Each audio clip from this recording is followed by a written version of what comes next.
remind you of some things, and also give you some things that you still need to be doing and how to mitigate going forward.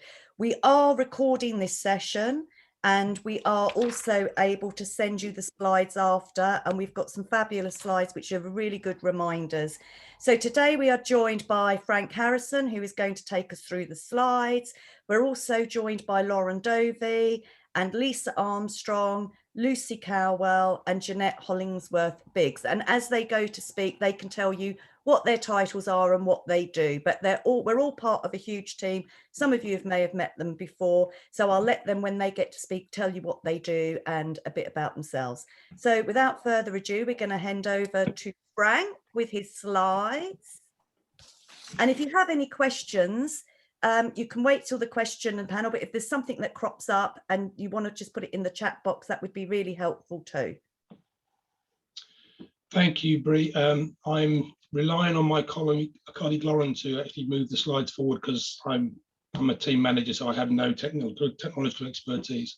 Some of you may have been on this before and have met some of us, myself included. So my name is Frank Harrison. I am the Environmental Health Manager for North Herts District Council. And work closely with those colleagues who are also presenting this webinar, but also the other colleagues of the local authorities in and around Hertfordshire. We obviously was all hoping that stage 4 would have been, or step 4 would have been reached, and we'd all be working our way through to a far more safer and controlled environment. But as we all know, step 4 has been put back, hopefully until the 19th of next month. But we'll try and just remind you guys of what we need to be doing still at the moment, and hopefully the why as well. The table you got in front, or the page you got in front, it obviously shows where the step 4 progressions are. As it suggests on there, we are still essentially being required to limit certain aspects of our life. Some of these aspects have been released, including the maximum number of people outdoors at certain types of meetings. Essentially, where we need to reiterate the safety measures is those where we were for the movement into step 3. So predominantly the mask wearing, social distancing reliance, the use of good sanitisation, those types of issues. If you could move forward to the next slide, Lauren, please. Yeah, as it just reiterates on there, that's where we are, the hand space, fresh air, ventilation, etc. For your work premises, your businesses, etc. The inclusion of increased ventilation is one of those aspects which was always on the expectations and requirements, but was only latterly introduced or reminded of for us. So again, as well as keeping your social distances, keeping the mask wearing, except when you're working at desk, but also encourage wearing masks when you're circulating around your offices, your businesses, etc. But where possible, make sure that the windows are open, there is good ventilation, and ideally don't just rely on internal air conditioning for some premises. Certainly the offices where we work, we do have windows, although we preferred not to use them. Instead use ventilation instead, but ventilation does work very, very well. The reasoning why, as it's alluded to on this particular slide, and as you all probably all know, the new Delta variant that was isolated some time ago, that is now the most prominent viral strain that we are facing in the UK. It is more infectious. It is seen to be more rapidly spreading across the population. It's being seen as being predominantly present in the younger age groups, but that isn't clear whether it's because they are the groups that are not yet being vaccinated, or whether it is predominantly a variant affecting the young. But what I will highlight from this, you will all have recollection of where we were during the second mass outbreak, where the increased rates were raising exponentially, and we ended up with potentially over or just under 40,000 people in hospital, many of which were in the intensive care units. The issues we got with this current variant is, although our numbers of cases are relatively low from the second peak, they are starting to increase in an almost exponential factor. And my colleague Jeanette will give more information about these after I finish speaking. But the delay for moving to full release in step 4 is essentially to make sure that we can have more people vaccinated, we can have fewer people potentially being at risk of the variant, so that we can still ensure that we've got a medical service that can cope with this extra variant. If go to the next slide, if we could, Lauren, please. The issue, as you know or may know, that there was the restrictions of a number of people who could attend various functions, including weddings, wakes, and etc. That, as you again are probably aware, hopefully you're aware, has been relaxed, which is very good news, such that there is now there isn't a number now to limit these types of events.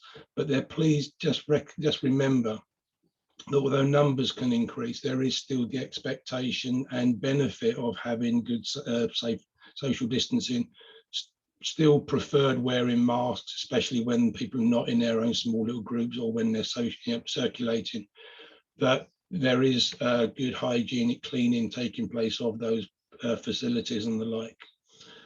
So with those measures in place, hopefully those types of events can recommence and people can start enjoying themselves more at that type of function. Again, as you are aware, there are some pilot events taking place, including locally, where we've got some public events, music and art festivals and the like.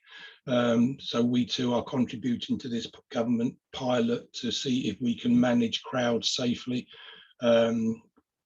We've obviously got the Euros taking place at the moment, and Wembley is benefiting from having an increased number of people there. And those of you who do enjoy watching the football, it definitely sounds better having real crowd noise rather than that artificial amplified rubbish. But that's only a personal thought. As the bottom point on their stresses, please bear in mind we do have a high number of people in the care sector, residents especially, but also the people who work in there. The elderly, although the vast majority have been vaccinated properly, are still at risk with this new variant and with the virus itself. Their people's symptoms tend to be far less, but we are still not entirely free from the issues of it. So just bear that in mind if you can. I think that's probably it on the reiterations on there. Laura, I don't know if you can skip to slide 9. It's the one that says COVID secure considerations. That's the next one, sorry. That's the one. Again, that just reiterates the points that, you know, for various premises, I mean, this refers to music and live performances, but the same sort of issues should apply to work premises generally. That where you can, please keep distances between your various work teams, work desks. As I said before, when circulating around the premises, please consider using face coverings. And if you are managing a business which has members of the public visiting, the retail sector, the hospitality sector, catering facilities, etc., catering sector, please make sure you are collecting people's contact details. The QR codes should be used in preference, and this is the one where people scan that funny image as you come into your premises. If you can ask to make sure that any members of the public who are using that system do use it, you'll know that when you scan the QR code into your smartphone, you will get a screen showing a tick that the data has been recorded. If you could ask to see that on their screen, on their mobile phone and on their smartphone, that would be very helpful. If you are not using the QR codes, if you can please take the individual details, or at least the group leaders' details in one capacity or another. The government is encouraging, shall we say, local authorities and the regulators to start pursuing this aspect. It is a requirement for operating a public venue to inviting the public back into your premises. We are being asked to check that this is being carried out. So again, if you're not doing this as robustly as maybe you could, then please, look at how you're recording this information and make sure that you are recording it properly. Okay. If anybody has any questions regarding any of these points, then please ask, please shout, or as Bree mentioned, please save them until the end. That's probably all I need to say to remind you of where we are. And so if I can hand you over to Jeanette, who will give you some information about the impact of the virus that we got at the moment. Thank you.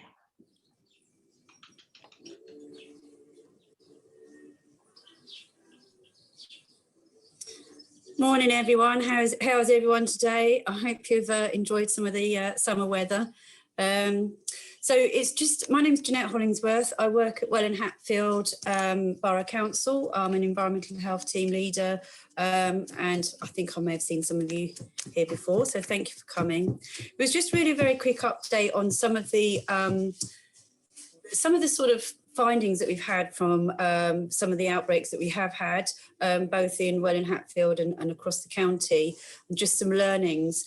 One of the first key things that has come out of this is the symptoms now have changed, if you like. So on the government's advice and the government's guidance and NHS guidance, the symptoms there, the list that they've got there hasn't changed. But what we're seeing in reality, and my dog knows this, is that the symptoms are now more about sort of hay fever symptoms. So a cough, a cold, irritated eyes. But the key thing, and this is according to an infection control nurse that I've been speaking to, it's a sore throat. So you're not necessarily getting a loss of smell. You're not necessarily getting a fever. So if someone reports to you, they feel a bit unwell, under the weather, they feel a bit hay fevery, be really mindful. This could be COVID, because a number of outbreaks we've had, this is how they started.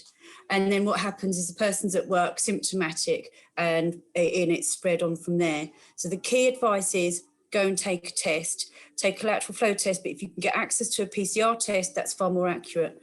Any contacts of that person, they must take a PCR test, not a lateral flow test. It may not say that on the website, but you can go for a PCR test even if you're asymptomatic, but you're a contact of a case.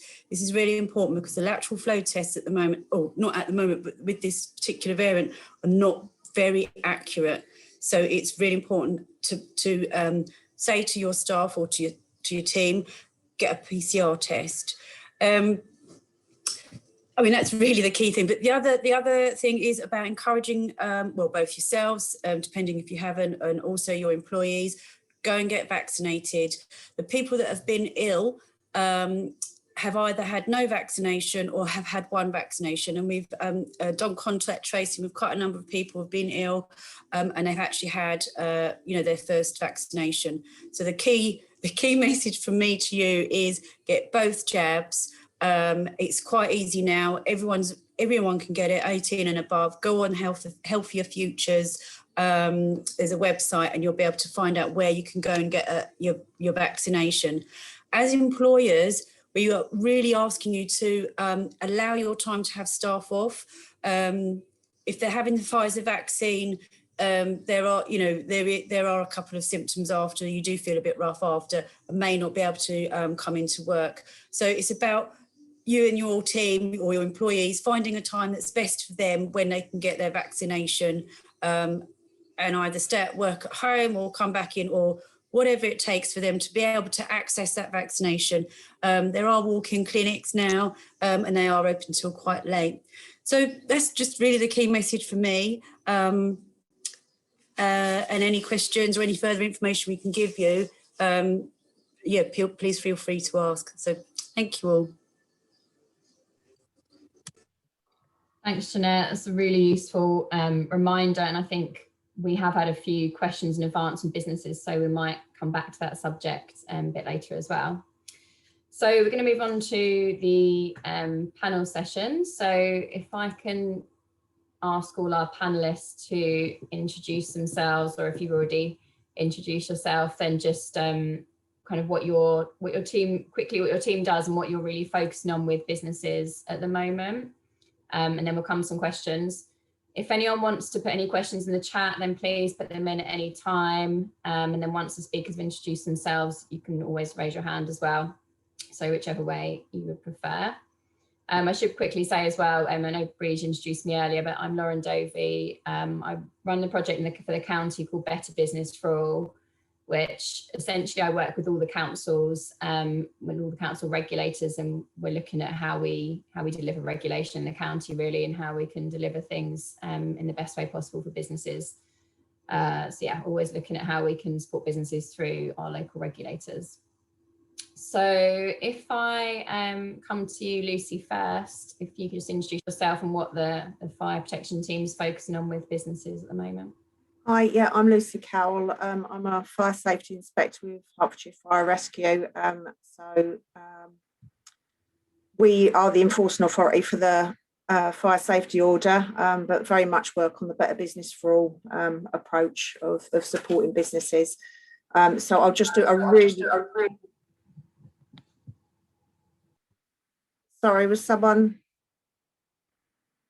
No, so I'll carry on. I'll just do a really brief of the things that we've been concentrating on. So obviously with marquees outside, and I've got my notes here. Whilst they've been relaxed, just be aware that outdoor structures meet the current requirements and standards. So following manufacturer instruction on assembly, making sure they're secure for marquees, etc., especially when they're predicting storms, and make sure they meet the relevant fire safety standards. Considering ignition sources used in them, so we're seeing patio heaters, etc. So be aware of those, how they'll be managed to stop people having burns or having an ignition for fire. Both indoor and both in marquees and in outdoor premises, think about evacuation routes and occupancy numbers, and making sure people can move away safely. As a general guidance, just think about what can cause the fire, how it can spread, and how you're going to stop the fire and how people can evacuate safely. Barbecues, the weather's changed a little bit today. If you're having barbecues, think about how you're keeping them away from fences, ignition sources the same, safe distance and protecting members of the public. And then just generally think about your emergency routes and exits within your building, maintenance, staff training, and making sure your fire risk assessment is up to date. So that's a very brief, quick rundown. I'll give opportunity for other people to talk, and if you want to ask us questions, I think, Lauren, you're going to provide our details at the end. Yeah, definitely. I can provide the details when the slides go around. Thank you, Lucy. If I can come to you, Lisa. Thanks, Lauren. Good morning, everyone. I'm Lisa Armstrong, the Business and Strategic Development Manager at Hertfordshire Growth Hub. For those of you that aren't familiar, the Growth Hub is the central point of access to business support in the county. So we work very closely with a lot of the partners on the call today and the wider ecosystem of business support, providing you with fully funded advice and support at a time when you need it most. So we're currently working with businesses very much around the respond, adapt and strengthen theme. So helping businesses to respond to the immediate concerns that they have around the impact of COVID-19, as well as other issues, by being able to work with you and navigate your way through a lot of the support that's out there, linking you up with the teams, the regulatory teams that are on the call today to understand those immediate concerns, but also working with you to help you adapt to your business in light of the pandemic. And that's in various ways through some programs that we have, through our own Get Growing 2 program, but also through different schemes like the Volunteer Business Support Scheme, really looking to help you think of ways that you can adapt the way you're trained to enable you to operate now with the new guidelines, but also to plan for the future as well. And we also have a number of grant schemes that we can also also guide you to, if appropriate, once we understand more about your business, the sector that you operate in, and how those can help. So for example, for those in the retail, hospitality, leisure and arts sector, we've been working closely with Visit Hearts for the crowdfunder innovation grant scheme.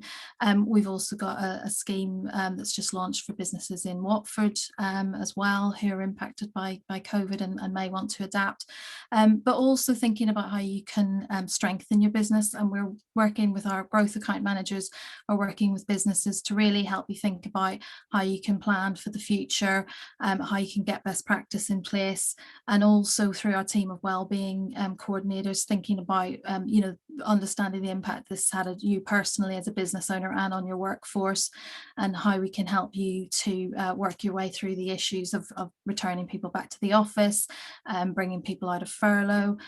You know, so there's a wide number of ways that we're working with business at the moment, and it's not one size fits all. We recognise that it's very much uncharted territory for everyone, and we know the important thing to do is to seek advice early on. So please do get in touch with us at the Growth Hub, and we can take you through the support that's available.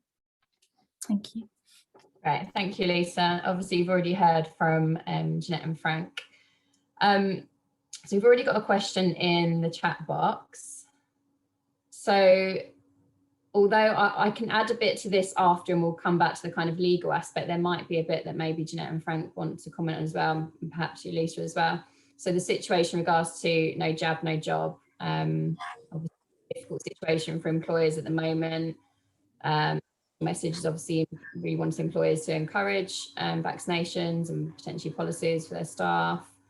But if employers don't want to have the vaccine, and this is a key point for no realistic reason. So I think that's part of it. I don't know if you want to expand on that at all, or you want the our panel to go straight into answering.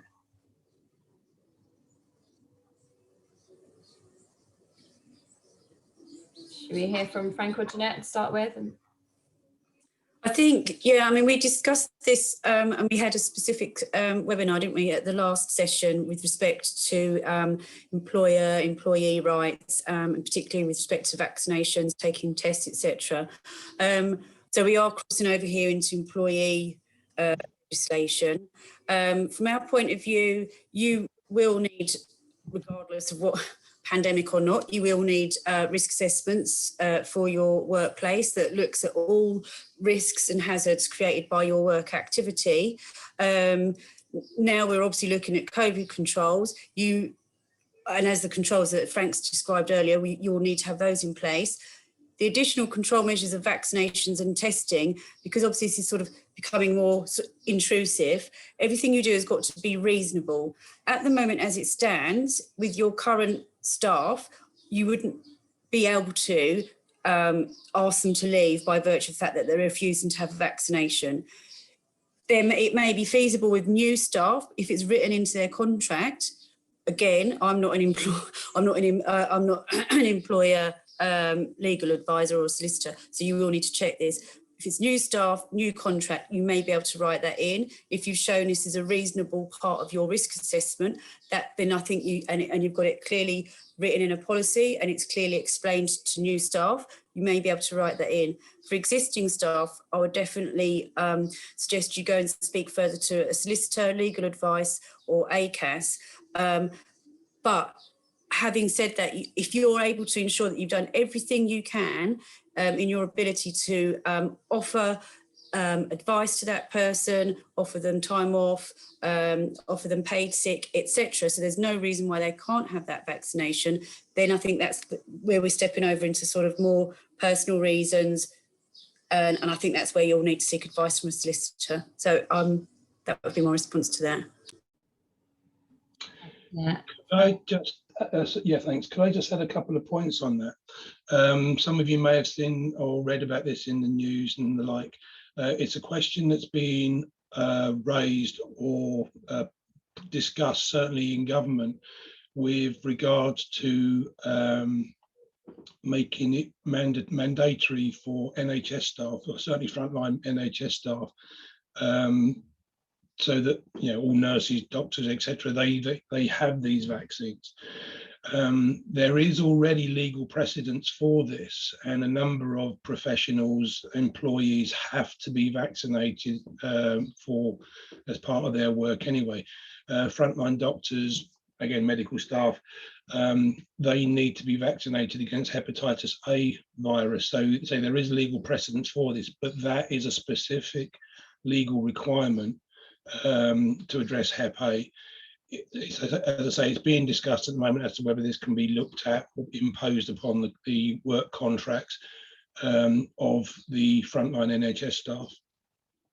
For this to happen, it will need either primary legislation or a change of employment law to cover this, or to extend the Hep A vaccination programme to include the COVID jabs. It's also being discussed and raised to see whether this can be required in the care sector. Although, again, wait and see what develops on that. But again, that too will probably need some kind of primary legislation or adaptation of the existing employment laws. As Jeanette mentioned, there is potentially the provision to put this into new employees' contract, but even with the NHS and the care sector, there are still reasons why this could not be enforced. Namely, simple practical things. Is their vaccine already actually available? We've heard recently that the vaccines, although we are very good in the UK with it, there are still groups who cannot and should not be vaccinated. The numbers of vaccines currently available may start to need to be restricted as far as provision and dosing, simply because of the sheer number we want to get dosed up in the next 4 weeks or so. There are also those people who cannot take the vaccine for a number of reasons. I don't know all the reasons behind it, but there are medical reasons why people cannot take any of the vaccines that we've approved in the UK. So it is not a clear, straightforward point. It's one that is being looked at legally and even in the politics. But don't forget, the vaccine is not the be-all and end-all in this. We managed quite well before we had the vaccines to have some effect to control the outbreaks and the number of vaccine virus cases. Remember also that social distancing works very, very well. Good sanitisation using an antiviral works very well. Wearing masks, washing your hands, ventilating your workspace, they all work very, very well, and none of those are genuinely intrusive, certainly not as intrusive as having a vaccine. So if you are thinking about going down the avenue of looking at making vaccines mandatory, look at reasons why people cannot take the vaccines. Try to look at what the law says, although good luck with that one, but make sure you're also following all those other non-invasive precautionary measures. Have those in place first. Regulate, mandate, require those in your workplace first before going down the vaccine. The vaccine is not the magic bullet in this case at the moment. Thanks. Thanks, Frank. And yeah, so it's a really key point, isn't it? Obviously, the last 2 months of focus has been on vaccinations, but it is for employers to not forget the hierarchy of controls, the everything Frank just mentioned as ways to protect the business and protect the staff. I've just put an ACAS guide in the link as well, which has quite a good section on vaccinations for staff, and it has a section on what to do if your staff don't want to be vaccinated.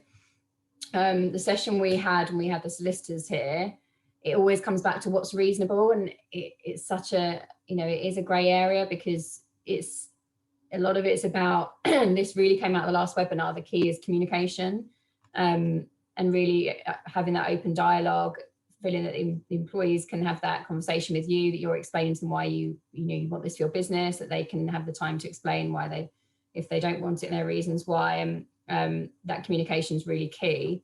A lot of businesses are obviously thinking about vaccination policies as well, to encourage staff, and then all the things that Jeanette and Frank mentioned in terms of giving time off for sick time off to get the vaccination, and if there's any side effects and things like that. I'll come to you, Lisa, now.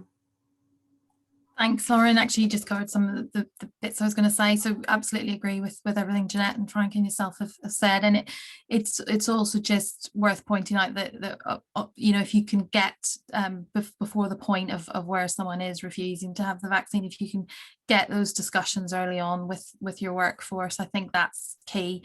Appreciate once you know that someone has approached you around that's difficult, but I think the key now is really being able to sit down and have those honest conversations with workforce, understanding their concerns, putting forward the practices that you as a business are taking in order to protect them, but showing obviously that you're there to listen and support, because there could be many reasons why people are nervous about the vaccine. I think it is just around having those early discussions.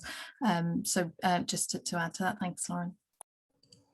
Thanks, Lisa. And if employers, you know, not sure how to have these conversations, you know, approaching staff coming back from perhaps furlough or flexible working, obviously the Growth Hub is the place they can go to, you know, to speak to a business advisor and talk about, you know, this subject and staff wellbeing and mental health and everything. So, you know, do access that support as well.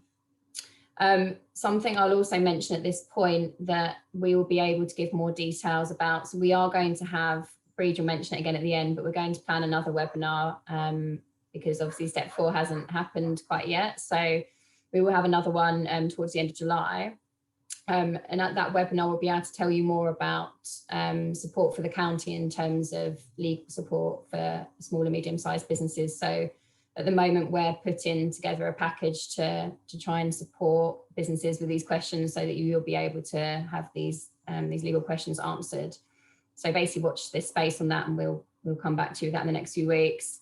Part of that package, we will hold more webinars all around employment law. So there'll be specifically about the legal aspects. Doesn't have to just be employment law, it can be any kind of legal aspect that you need advice on for your business, and we will have solicitors at those webinars as well. So there is more support to come, and we're just working that all out over the next few weeks. So just something to note as well. And Jeanette's just put something else in the chat as well. Yeah, it's that whole consultation piece, which any solicitor will obviously will say, you know, is key as well, that you're having those consultations and those conversations with employees. So I don't think we have any more questions in the chat at the moment. So we had a few that we received beforehand. So one of them, I'll come back to you, Lisa, the Growth Hub, was around examples of how your wellbeing scheme and anything around kind of wellbeing, mental health, how you could help businesses specifically, or if you've got any examples of businesses you've helped with in that kind of area at the moment. Yes, thanks, Lauren. Yes, so the Wellbeing and Resilience programme that is funded through, part funded through Hertfordshire County Council and Hertfordshire LEP is really working with businesses at the moment, because we really had the you know, the insight last year that this was certainly going to become a huge issue for businesses as furlough extended, and as the pandemic went on, that, you know, we had a lot of staff that were used to new working practices, that were used to working from home, and certainly some of the businesses that have approached us now for support are very much business leaders and managers who are concerned about bringing their workforce back into the office, concerned about you know, not just in terms of COVID, but also the mental health impacts for people that have been used to working from home, haven't been used to the interaction with other colleagues, and it's really been around us being able to work with them to think about putting together things, very simple things like wellness action plans. So encouraging again business leaders and employers to sit down with their employees and to really discuss how they like to work, what, you know, what's worked well for them over the last 12 months or so in terms of working from home. What, you know, is there a balance that can be met? And we're seeing a lot more businesses talking to us about that hybrid approach, where they will have some employees in the workplace and at home, and how will they split that time? And of course there's a lot of implications that then follow on from that.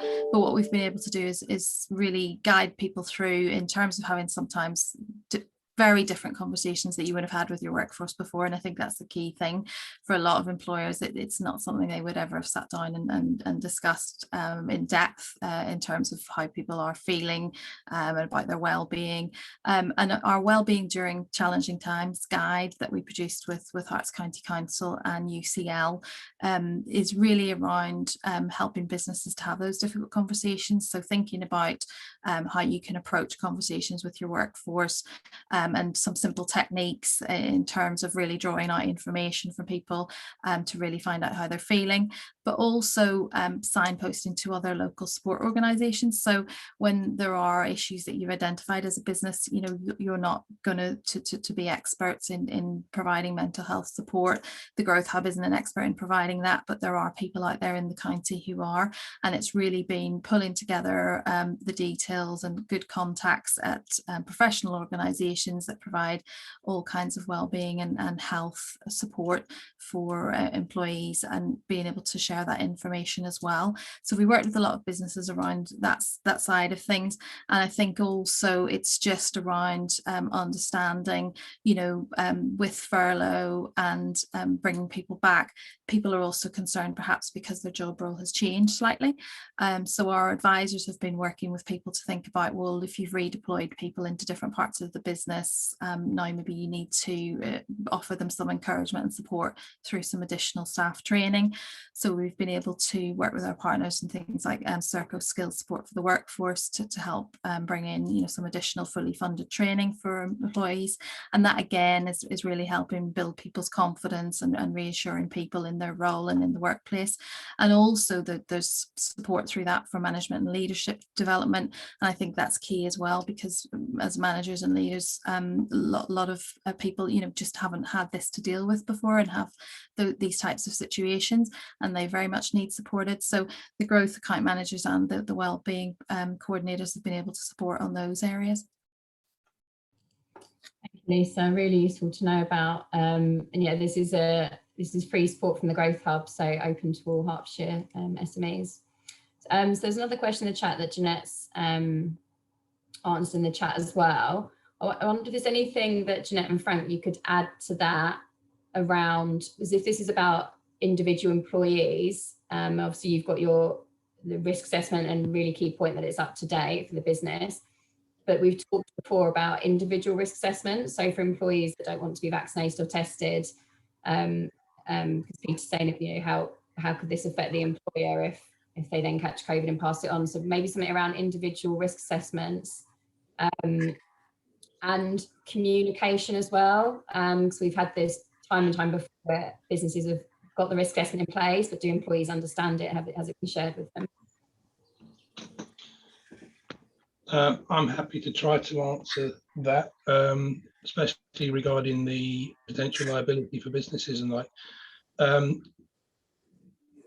We are still in a very new and evolving situation with COVID, and although we have made massive leaps and we know, you know, so much more than we did 15, 16 months ago, there is still very many things which we do not understand.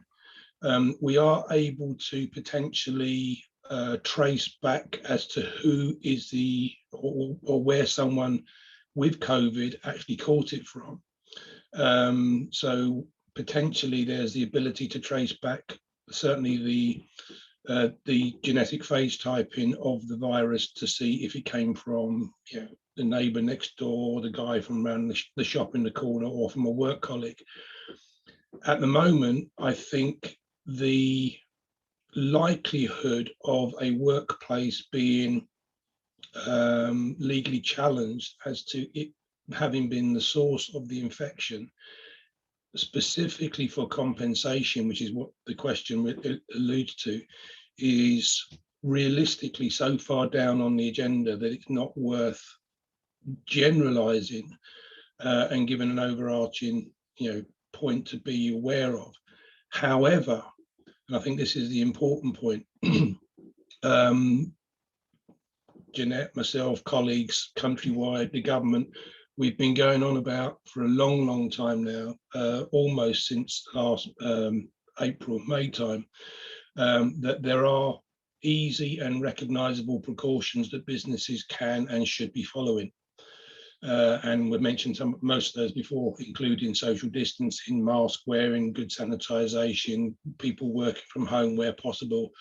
And I think from an employer's perspective, as long as those measures are expected, reiterated, allowed for, required of their staff, then as that is the current level of expected mitigating measures that an employer should have in place, then they should stand in good stead to protect any employer against any potential claim for damages, having, where an employee has caught and succumbed and suffered as a direct result of COVID.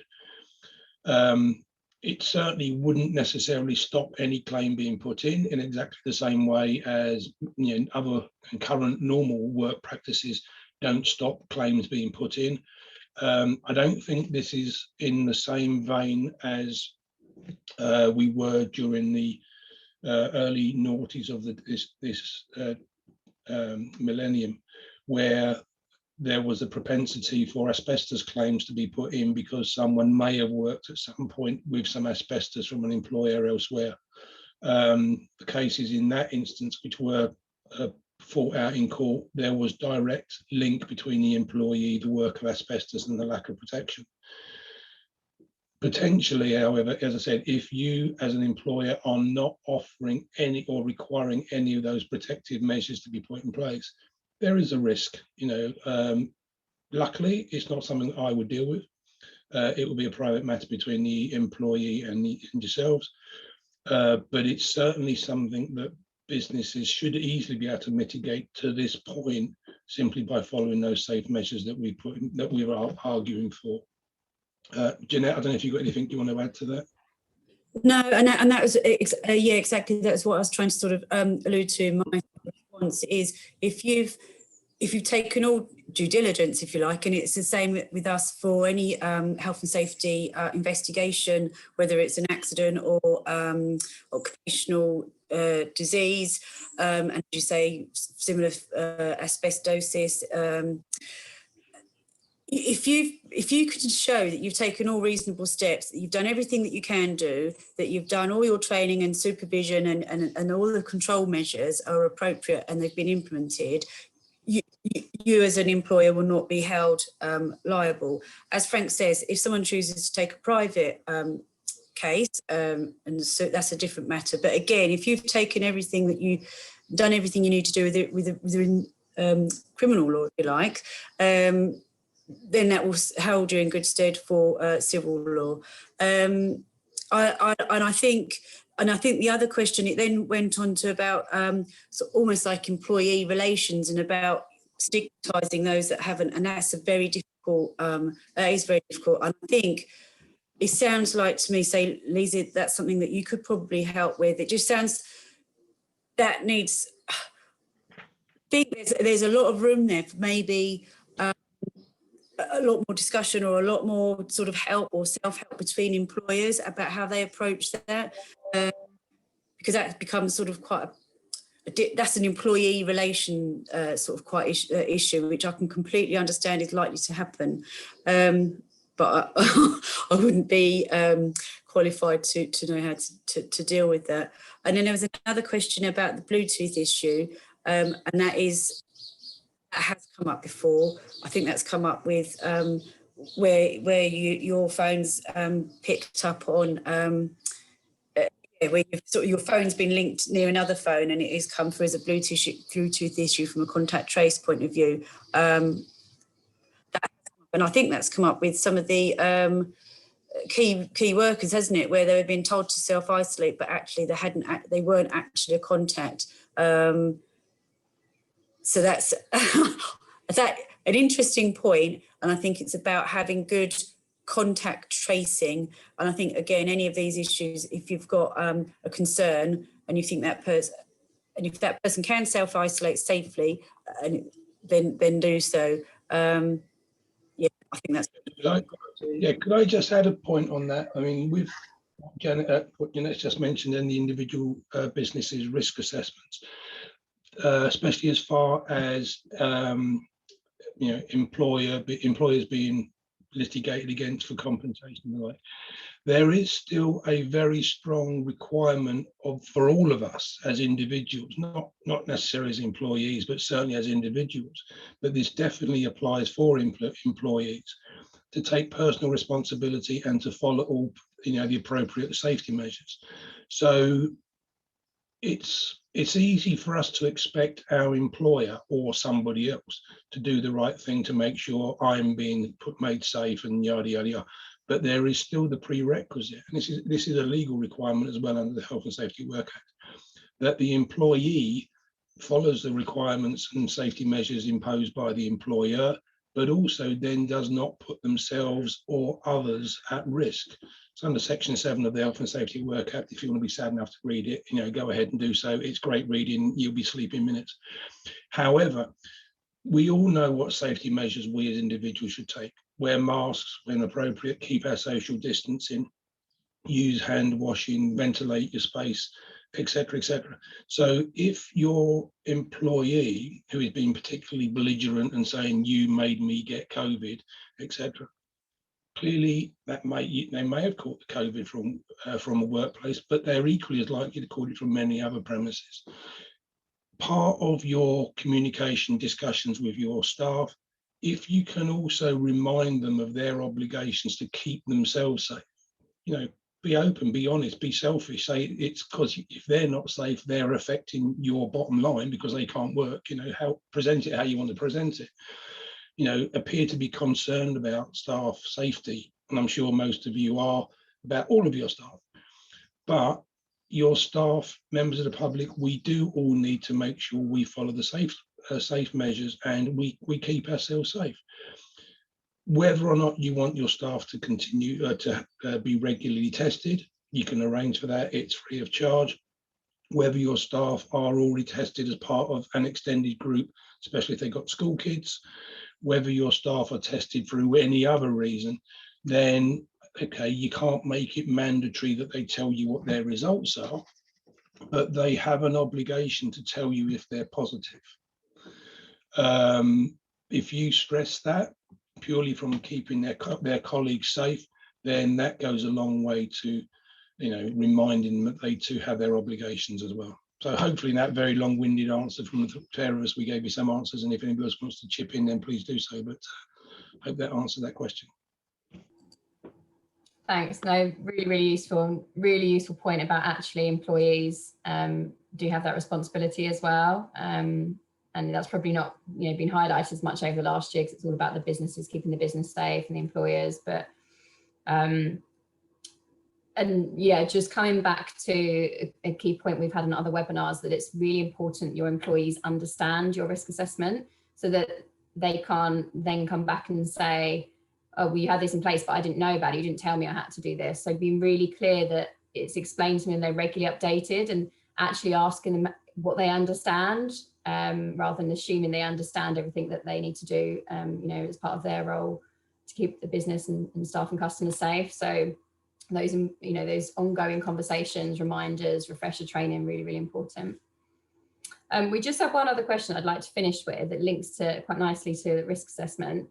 And it was around fire risk assessment, health and safety. And this, I've been discussing this with a few colleagues lately, that there's a lot of areas of regulation that's kept quite separate. So you write your health and safety risk assessment, you write your fire safety risk assessment. Can businesses join those together, especially at a time like this when if they're including things like outdoor structures, one-way systems blocking fire exits, can they add on their fire risk assessment to their health and safety risk assessment? Do they have to be separate? Any kind of guidance around that, Lucy? Fortunately, there isn't really any real guidance on that.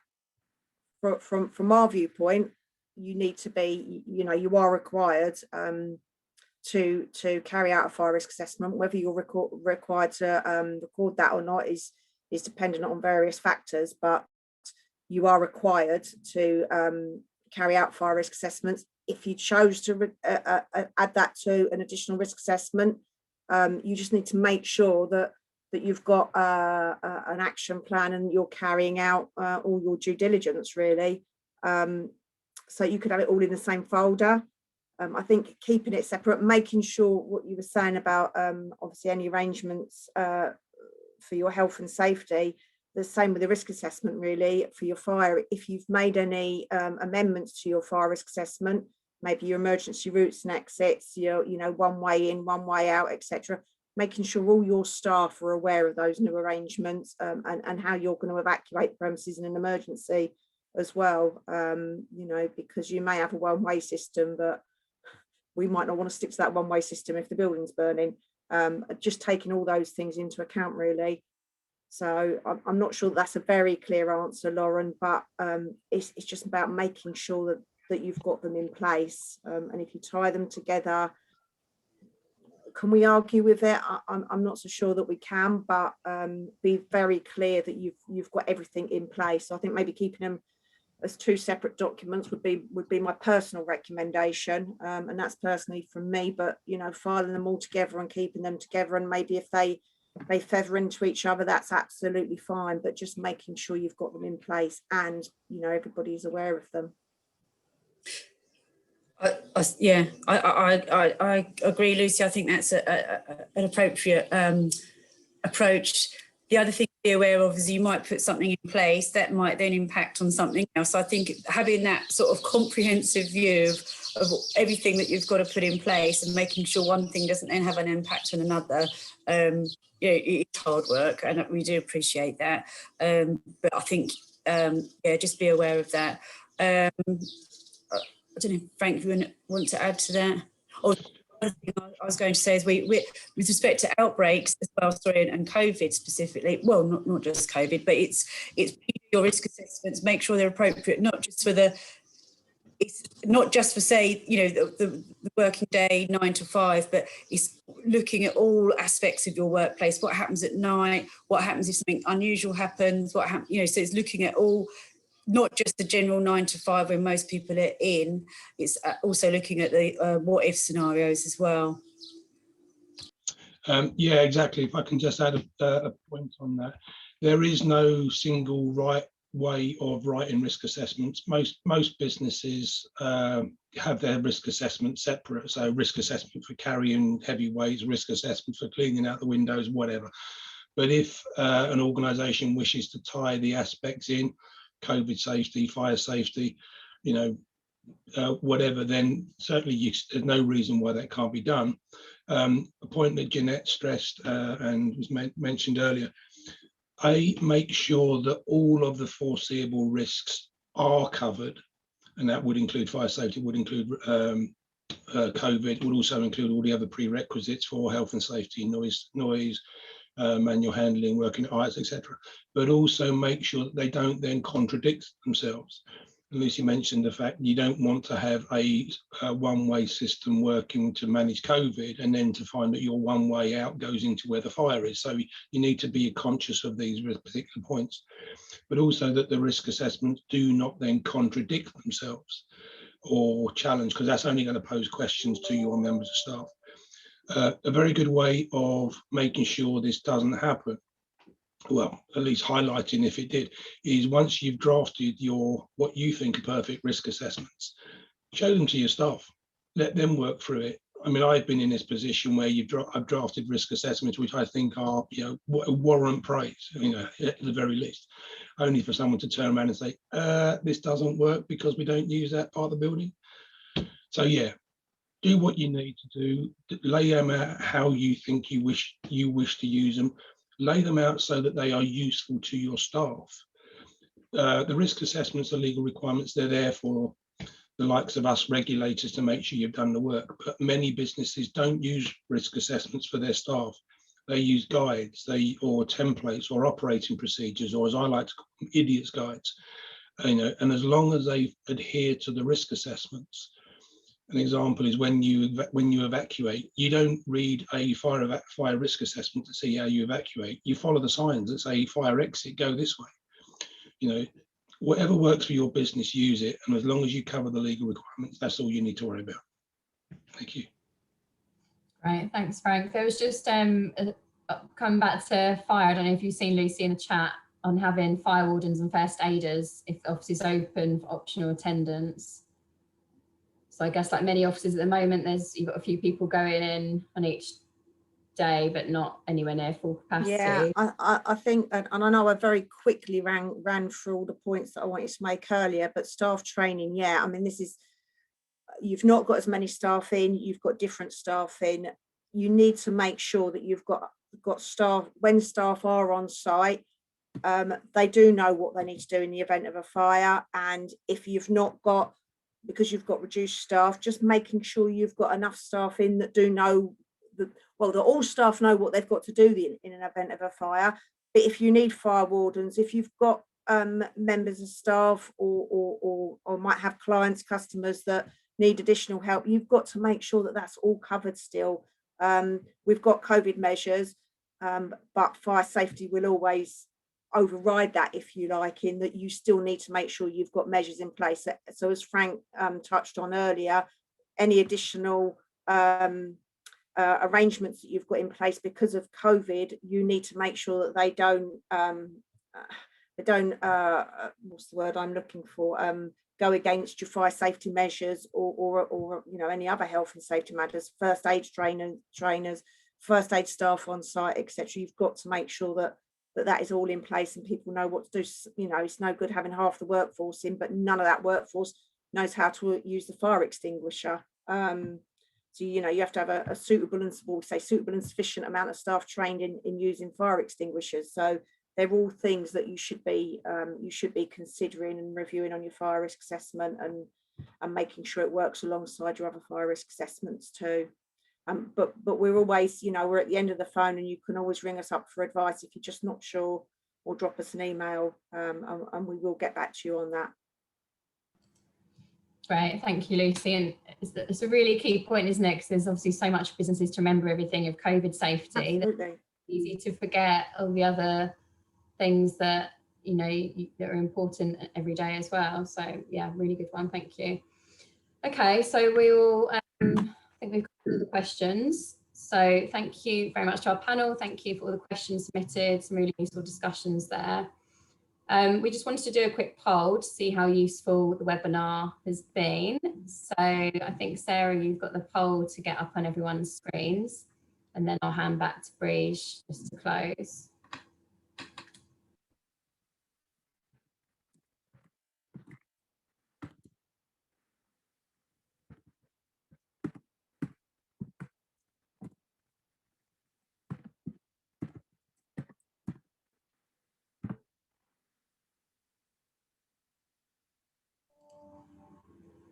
Thanks, Lucy. So Lucy just put the fire protection details as well, and we can always add other team details when the slides are sent out too.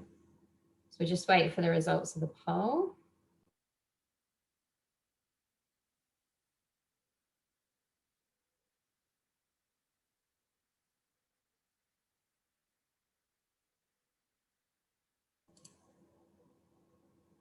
Right, thanks everyone for filling that in. Really glad that at least people feel that they've learned something today. I know it's still it's a difficult time and there's a lot of confusion out there, but if there's anything that anyone isn't sure about, then as the teams have said, you've got the environmental health team, you've got the fire protection team, and you've got all these teams there to support you. So do get in touch with them if you've still got further questions. And I'll hand back to you, Breege. Lovely, thank you, Lauren. I'd like to say this team that come to these webinars, Lauren, Lucy, Frank and Jeanette and Lisa, there's a whole vast of expertise there. We will put that in the email that follows up with all the contact details, and we will share the recording. There's lots and lots of support to help you through COVID. So our next webinar, which is just after the reopening, the next stage, will be on the 23rd of July, and we'll be sending you full details of the time, etc. And it's a great opportunity to, anything that happens from now until then, if you've got questions, feel free to contact our experts in between, or come to the webinar and ask your question. There could be other things that happen between now and then, because it is a fast moving picture really, one day to the next. But I'd like to thank all the panelists and to Lauren and the County Council for putting this together. It's absolutely been fantastic. So thank you everyone, and enjoy the rest of your day. Thank you.